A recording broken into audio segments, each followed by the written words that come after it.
Saudara Satuan Polair Polda Sulawesi Tenggara mengungkap kasus penyalahgunaan BBM bersubsidi di perairan desa Palobone, Kecamatan Mawasangka, Kabupaten Buton Tengah.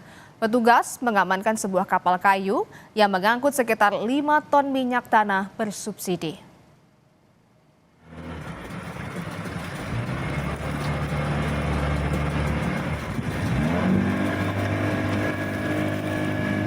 Petugas Polair Polda Sultra menghentikan kapal setelah melakukan pengecekan terhadap muatan yang mencurigakan.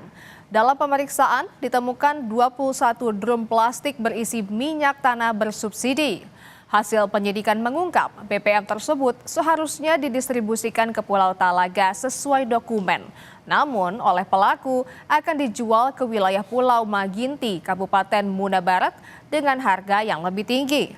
2 orang tersangka telah diamankan bersama barang bukti dan kasus ini kini telah dilimpahkan ke Kejaksaan Negeri Buton untuk proses hukum lebih lanjut. Kedua tersangka kini diancam hukuman hingga 6 tahun penjara serta denda maksimal 60 miliar rupiah.